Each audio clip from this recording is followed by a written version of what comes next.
You know what time it is. At 5 minutes 55, Jimmy Page launches into his guitar solo, probably one of the most successful of his career.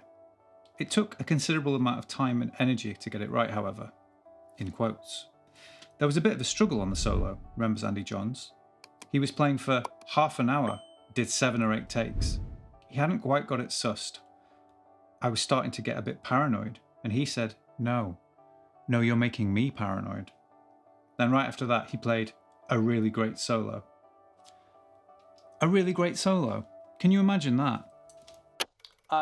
Excuse me, Jimmy, mate. Uh-huh.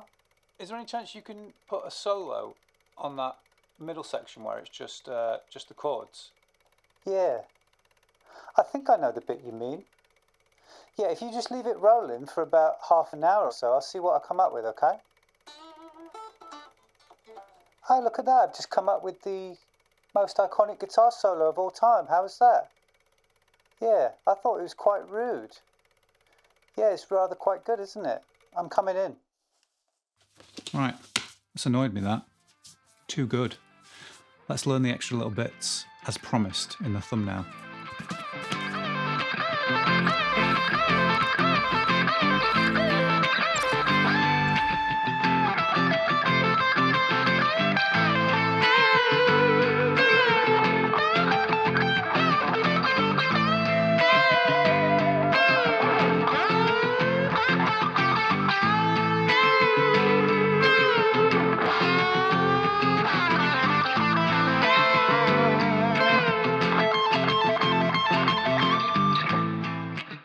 Right, so the first extra little lick that we're going to look at is the call and response thing that happens when the main part of the guitar solo comes up high, past the 12th fret for the first time, and you get these notes.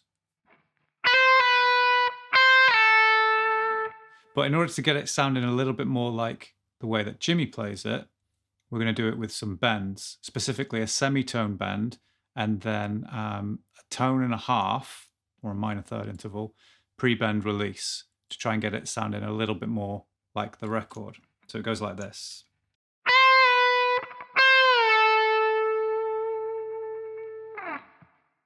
So that to me sounds more like the track than using the slides that I did at the start. That's why I said, here are the notes, because we're going to play them slightly differently. So dead simply, index finger on the 12th fret of the B string, and you're just going to push that up a semitone and then back down.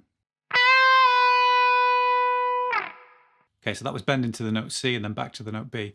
Now we're going to take the note A, so that's the 14th fret of the G, and we're going to pre-bend that up to the note C, and then let that all the way back down to the A.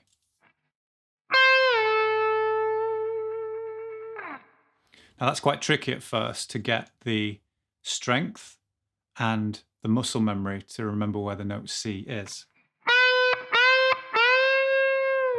You'll find yourself overshooting it when you're practicing it, but it does get familiar and you'll get better at it.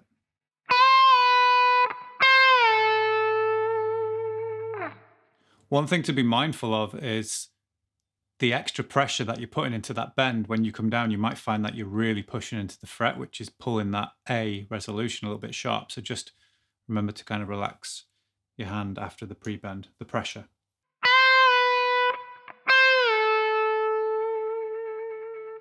Could you put the extra call and response lines in when you're playing the solo? Absolutely. You're playing. You can do what you want. I didn't, because I feel like it breathes a little bit more and it makes it a little less complicated jumping around, especially if you're doing it with the big pre-bend and the release. The sustain, the vibrato, and the fact it probably pans on the track, doesn't it, from one side to the other. That production value is epic on the track. It's just kind of a little bit more difficult to replicate as one line. I just feel like it's busy. Anyway, speaking of being busy, let's get busy with the next part.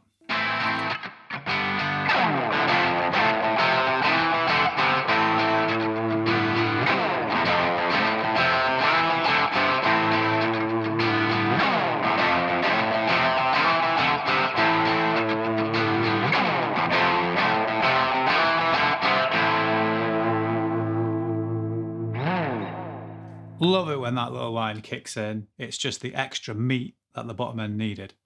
Now, what's going on?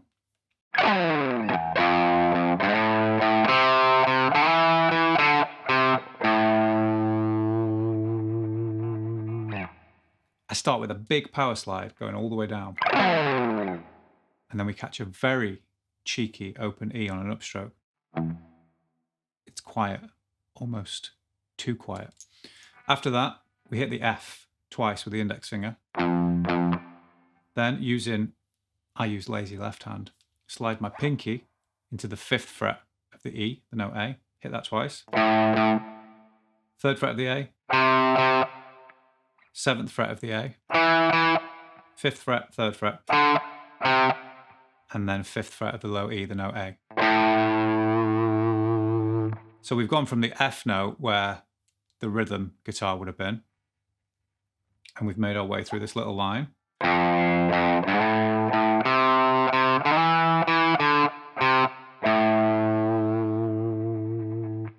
Back to A, which is the first chord that the rhythm guitar is playing, yeah? A minor, G, F.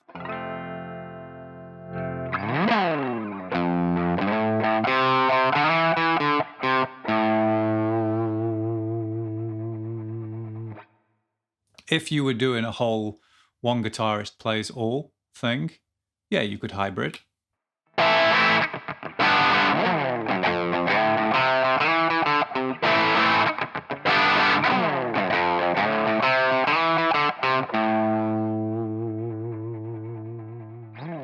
Or if you're playing it with a mate, then one can do one can do the other.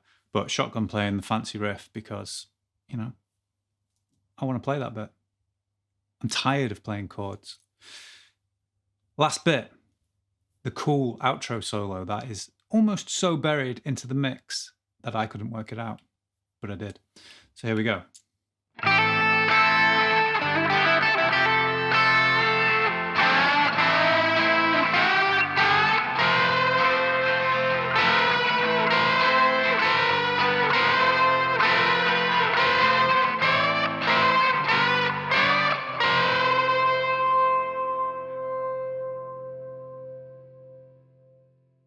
So we're going to start by hammering on the index finger from the 8th fret of the B to the 10th fret, and then hitting that 10th fret again. It's the note A. Then jump down to the 7th fret of the G, hammer onto the 9. Then we've got this little back and forth lick that goes between the 8th fret of the B with the index, 9th fret of the G with the 2nd finger, and 10th fret of the B with the 3rd finger.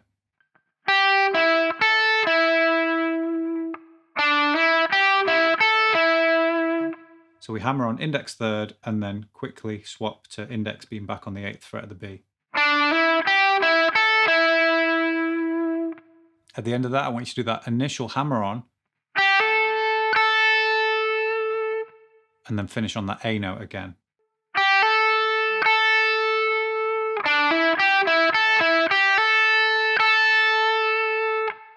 And then to finish with, we have this series of bends that ascend. Some people call them double stop bends, others oblique bends. Basically hitting 2 notes at the same time, but only bending 1. So start with your index finger on the 3rd fret of the B, that's the note D, and then put your 3rd finger on the 5th fret of the G, the note C. They're a tone apart, right, C and D. So you're going to bend this C to match the D. But what you really want here is the kind of swooping dissonance, the swell into that resolution. Made famous by Iron Maiden as well. And a million other songs, but it's a famous one.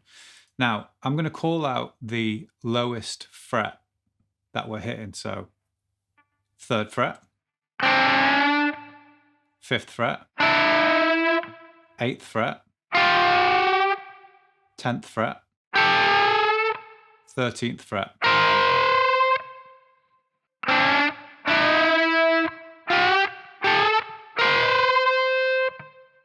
Now, when you get up to the 13th fret, you're just going to go back and forth between the 12th fret and the 13th fret a few times.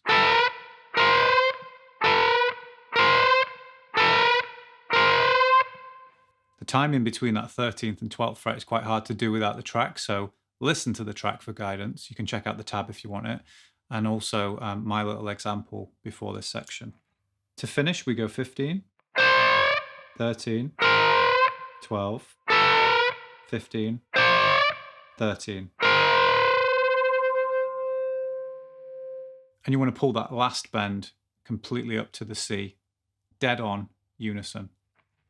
Now, if you want to practice the timing of that, you could just use the index finger to do the higher note, right?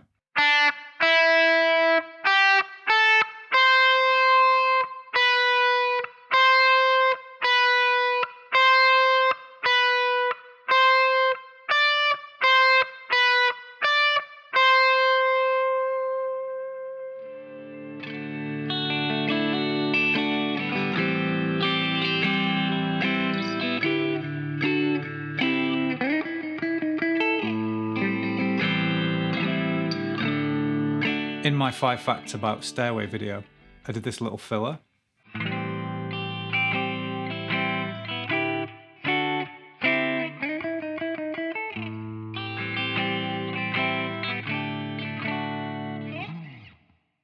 Now that lick is taken from Page playing it live and putting all of his extra little sprinkles on. All it is, after you make your way down the E minor, D and C triad with the D in the bass, instead of going to that D at the end, there, you're going to substitute it for this lick. So what that is, if you went up the A blues scale,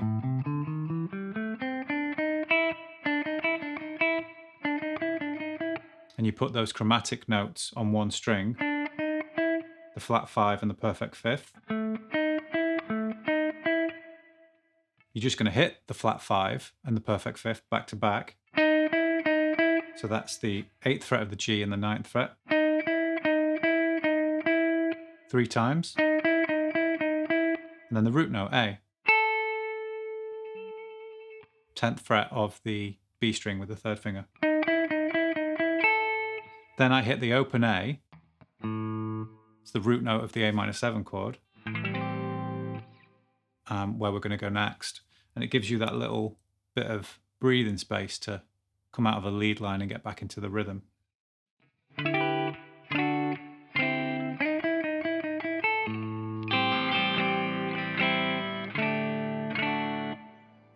Page does that a lot live. He's in and out of like the extra things that he's thought of after recording the song, or maybe some of the extra overdubs he did on the album that you'll kind of muscle into, but you need to be like seamless. One guitarist doing the job of 10, or if it's Achilles' Last Stand, 49 different parts going on at the same time. That's your lot. There are other little things on there, but they're top secret. I'm not allowed to show you them, I'm sorry. What are you going to do? Now, if you enjoyed this video, consider hitting the like button, subscribe if you've not already, hit the bell next to it to be notified the very next time we upload. And as always, if you think, what is he going on about? I didn't understand any of that, but if I had the tab, I'd be a god. Check it out on my Patreon. You can come over there. Gab's slamming doors all the time in the house. I hope you heard that. It was an especially loud one. And she gets fined £6 every time she does that. Today, I've made 36 quid during this video, so I'm actually off to collect that now. Gab? You got your checkbook? I'm coming down to collect that money now. She's not happy. I better go make some tea. Right, I'll see you soon. I've got nothing to throw that end title out, so I'm just going to go like this.